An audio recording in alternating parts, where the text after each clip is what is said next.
मेरा नाम अंशु है। हर रात खाना खाने के बाद मुझे बाहर टहलने जाने की आदत थी। मेरे कॉलोनी में मेरा एक दोस्त है जिसका नाम राहुल है। मेरे कॉलोनी में एक और लड़का है जो हम लोगों से कुछ साल जूनियर है। उसका नाम अविनाश है। खाना खाने के बाद हर रात मैं उन दोनों के साथ बाहर टहलने के लिए जाया करता था। हम तीनों को ही स्मोकिंग करने की बहुत ही गंदी आदत थी। ये बात हमारे फैमिली वालों को नहीं पता था। इसी के लिए हम लोग रात में खाना खाने के बाद अपने घर से दूर जाके स्मोकिंग किया करते थे। हमारे कॉलोनी में एक जगह था जहाँ पे बहुत सारे खंडर घर थे। वहाँ पे कोई भी नहीं आया करता था। हम तीनों वहीं पे जाके स्मोकिंग किया करते थे। उस रात जब हम लोग वहाँ पहुँचे तो हम लोगों ने देखा कि वहाँ पे कुछ लोग थे। हम लोग वहीं पे खड़े होके उन लोगों के जाने का इंतज़ार कर रहे थे, लेकिन वो लोग वहाँ से जा ही नहीं रहे थे। हम लोगों को भी अपने घर वापस जाना था। तभी राहुल मुझसे बोला, अरे चल वहाँ चलते हैं। मैंने उससे कहा, कहाँ? उसने कहा, अरे वहाँ उस पेड़ के पास। वहाँ तो दिन में भी कोई नहीं जाता, अभी तो फिर भी रात है। उस पेड़ का नाम सुनते ही अविनाश के चेहरे की रौनक उड़ गई। वो डरते हुए बोला, अरे नहीं नहीं, तुम लोग पागल हो गए हो क्या? वहाँ नहीं जाना चाहिए, वहाँ जाना हम लोगों के लिए सही नहीं होगा। फिर राहुल बोला, अरे तो यहाँ कब तक वेट करें? ये लोग कब जाएंगे कब नहीं, चलना वहीं चलते हैं। मैंने भी उससे कहा, ठीक है चलते हैं ना वहाँ पे। लेकिन अविनाश वहाँ पे जाना नहीं चाह रहा था। स्मोकिंग एक बहुत ही गंदी आदत होती है। ये जानते हुए भी कि हम लोगों को वहाँ नहीं जाना चाहिए, फिर भी मैं और राहुल हम दोनों मान गए थे। वो पेड़, उस पेड़ के बारे में मैं आप लोगों को बताता हूँ। बचपन से ही हम लोगों ने उस पेड़ के बारे में ये सुना है कि आज से बहुत साल पहले उस पेड़ के पास एक बूढ़ी औरत रहा करती थी। गांव के लोगों को, उस समय हमारा जो कॉलोनी था वो गांव ही था, तो उस समय गांव के लोगों ने उस बूढ़ी औरत को वहाँ पे ब्लैक मैजिक करते हुए देखा था। तभी गांव के लोगों ने उस बुढ़िया को उसी पेड़ से बांध दिया और भूख प्यास से तड़प तड़प के उस बुढ़िया की मौत हो गई। उसके मौत के बाद से उस जगह पे बहुत ही रहस्यमय घटनाएं घटने लगी।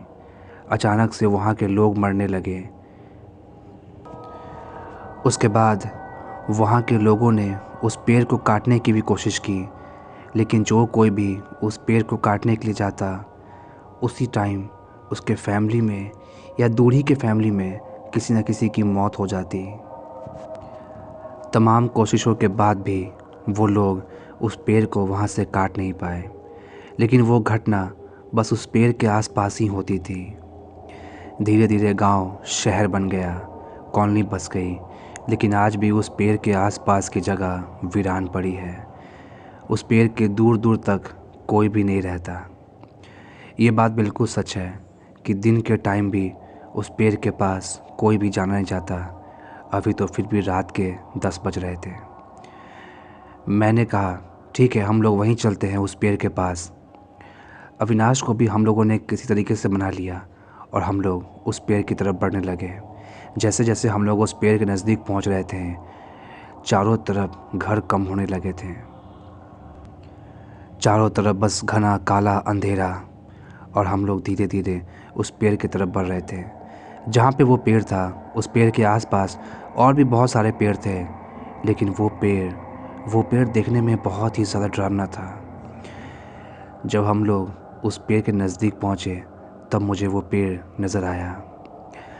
रात के टाइम में उस पेड़ को देख के ऐसा लग रहा था कि कोई शैतान अपनी बाहें फैलाए खड़ा है और जैसे वो हम लोगों को बुला रहा हो, हम लोग उसके शिकार हैं। सच में उस समय रात के अंधेरे में उस पेड़ को देख के मैं कैसा महसूस कर रहा था मैं आपको बता भी नहीं सकता। लेकिन दूसरी तरफ स्मोकिंग की बुरी आदत, हम लोग उस पेड़ के पास चले गए। और सबसे अजीब बात तो ये थी कि हम लोग उसी पेड़ के नीचे खड़े होके वहीं पर स्मोकिंग करने लगे। अविनाश के चेहरे पे हम लोगों को लगातार डर नज़र आ रहा था। मैंने उससे कहा, अरे क्यों डर रहा है यार, बस 2 मिनट लगेंगे, जल्दी से हम लोग ख़त्म करते हैं और निकलते हैं यहाँ से। उसके बाद जल्दी से हम लोग वहीं पे खड़े होके स्मोकिंग करने लगे।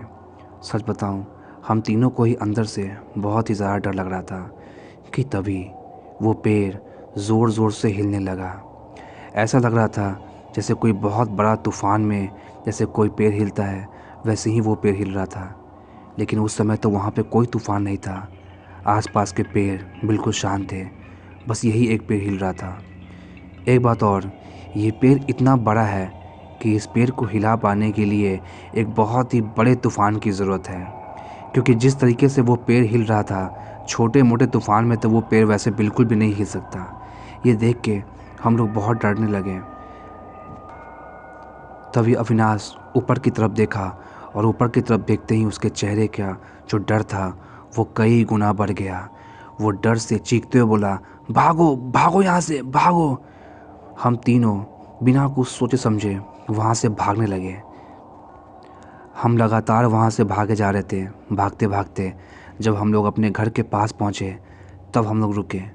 उसके बाद हम दोनों ने अविनाश से पूछा, क्या हुआ, तुमने ऐसा वहाँ क्या देख लिया जो तुम वहाँ से भागने के लिए बोलने लगे? उसने कहा, तुम लोगों ने ऊपर नहीं देखा क्या? मैंने कहा, नहीं। उसने कहा, जब उसने पेड़ की तरफ देखा ऊपर तो उसे 2 आँख नज़र आए और किसी के बहुत ही लंबे बाल सफ़ेद कलर के, बस वो वही देख पाया। तो मैंने उसे कहा, अरे ये तेरे मन का वहम होगा यार, उस पेड़ के बारे में सुन के तुझे ऐसा लग रहा होगा कि शायद वो बुढ़िया ही उस पेड़ के ऊपर है। तो उसने मुझसे कहा, नहीं, मैंने सच में वहाँ पे किसी को देखा था। उसके बाद अविनाश ने कहा, अगर ऐसा कुछ नहीं होता तो फिर वो पेड़ इतना ज़ोर ज़ोर से हिल क्यों रहा था? हम लोग अविनाश की बात पे यकीन तो करना नहीं चाह रहे थे, लेकिन हम लोग इस बात से मुकर भी नहीं सकते थे, क्योंकि उस पेड़ को उस तरह से हिलते हुए हम तीनों ने देखा था। खैर, उसके बाद हम तीनों अपने अपने घर सोने के लिए चले गए। अगली रात फिर से खाना खाने के बाद हम लोग बाहर टहल रहे थे। तभी राहुल अविनाश का मजाक उड़ाने लगा। उसने कहा, ये कितना फट्टू है ना। अविनाश चिढ़ते हुए बोला, अच्छा, अगर मैं फट्टू हूँ तो तुम लोग उस रात वहाँ से क्यों भागे थे?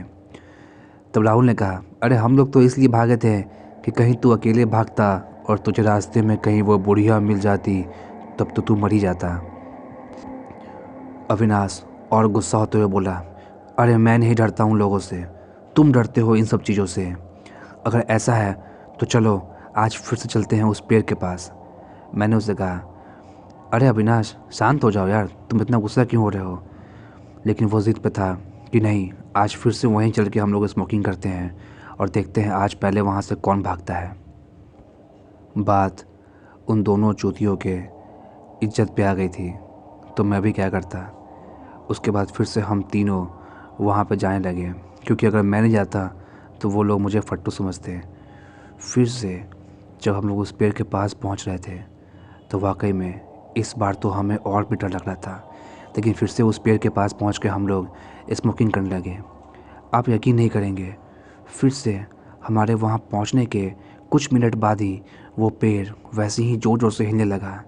लेकिन इस बार हम तीनों ने उस पेड़ के ऊपर देखा तो वाकई में हमें 2 लाल, बिल्कुल लाल रंग की आंखें नज़र आई और लंबे सफ़ेद बाल हम लोग साफ साफ देख पा रहे थे।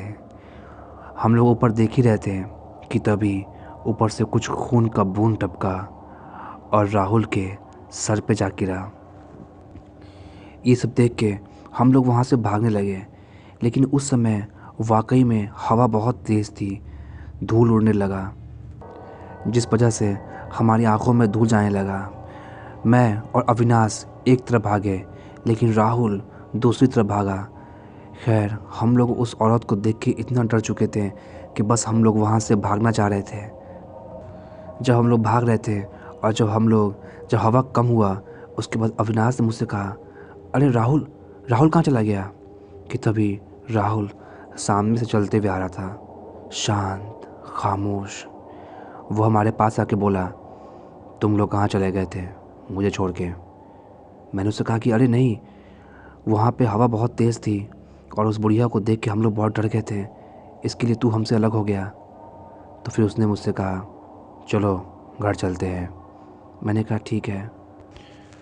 जब हम तीनों अपने घर की तरफ बढ़ रहे थे, तब हम लोगों ने एक बात गौर किया कि राहुल में कुछ चेंजिंग आ गया था। वो बिल्कुल खामोश था, शांत। जब हम लोग वहाँ से चले थे तो राहुल वहाँ पे कुछ भी नहीं कह रहा था, वो बिल्कुल खामोश था। उसके बाद उसने मुझसे कहा, इस रास्ते से नहीं, चलो इस रास्ते से घर चलते हैं। वो रास्ता उसी खंडर की तरफ से होके गुज़रता था। हम लोगों ने कहा कि क्यों, यहाँ से क्यों? उसने कहा बस ऐसे ही, यहाँ से चलते हैं। राहुल हम लोगों से ज़िद करने लगा कि उस रास्ते से चलते हैं जिस रास्ते में बहुत सारा खंडर पड़ता था। हम लोगों को समझ में नहीं आ रहा था कि राहुल ऐसा क्यों कर रहा है, लेकिन खैर वो ज़िद करने लगा तो हम लोग भी उसके पीछे चलने लगे। जब हम लोग उसके पीछे गए, उसके बाद उसने कहा कि उसे बहुत तेज़ टॉयलेट आई है। मैंने कहा चल घर चले कर लेना। उसने कहा नहीं, मैं यहीं कर लेता हूँ, और वो एक खंडर के अंदर चला गया। कुछ टाइम वेट करने के बाद वो बाहर नहीं आया तो अविनाश ने कहा, यार ये कहाँ रह गया, चल देख के आते हैं। हम दोनों धीरे धीरे उस घर की तरफ गए।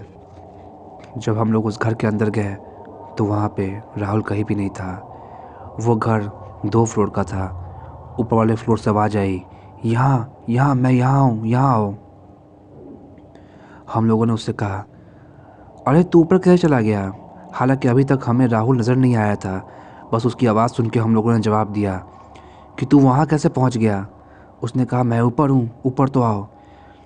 उस खंडर में हम लोग पहली बार गए थे अंदर। पूरा अंदर से टूटा फूटा घर था। उसके बाद सीढ़ी से होते हुए हम लोग ऊपर की तरफ गए। ऊपर बहुत सारे रूम थे। एक रूम से आवाज़ आई, मैं यहाँ हूँ। फिर दूसरे रूम से, फिर तीसरे रूम से। आप यकीन नहीं करेंगे, वहाँ जितना भी रूम था सभी रूम से राहुल की आवाज़ आ रही थी। ये वाकई में बहुत डरावना था। उसके बाद मैं और अविनाश एक रूम की तरफ गए और जैसे ही हम लोगों ने उस रूम के अंदर देखा तो हम लोगों ने देखा कि राहुल वहाँ पे अजीब ही हरकत कर रहा था। वो किसी बूढ़ी औरत की तरह झुक के चल रहा था। उसके चेहरे पे एक बड़ी सी स्माइल थी और उसकी आंखें बिल्कुल लाल हो चुकी थी। उसने कहा, बच्चों तुम मेरे ही बारे में बात कर रहे थे ना? आओ बच्चों मेरे पास आओ। जब वो बोल रहा था तब उस समय किसी बूढ़ी औरत का आवाज़ आ रहा था उसके मुंह से। उसे देख के हम लोग वहाँ से तेज़ी में भागने लगे। आप यकीन नहीं करेंगे, राहुल इतनी स्पीड से हमारे पीछे भाग रहा था, लेकिन किसी तरीके से हम लोग उस खंडर से बाहर निकल गए। उस खंडर से राहुल की ज़ोर ज़ोर से चीखने की आवाज़ आ रही थी। हम लोग भागते हुए अपने घर गए और घर पे सारी बात बताई। उसके बाद हमारे कॉलोनी के कुछ लोग और एक पंडित जी वहाँ पहुँचे। राहुल अभी भी उस खंडर घर में ही था। पंडित जी के लाख कोशिश के बाद भी राहुल को काबू में नहीं कर पा रहे थे। उसके बाद हम लोगों ने पंडित जी को सारी बात बताई उस पेड़ के बारे में। पंडित जी ने किसी को फ़ोन लगाया। उसके बाद वहाँ पे कुछ टाइम में कुछ पंडित और भी आए। वो लोग शायद बहुत बड़े पंडित जी थे।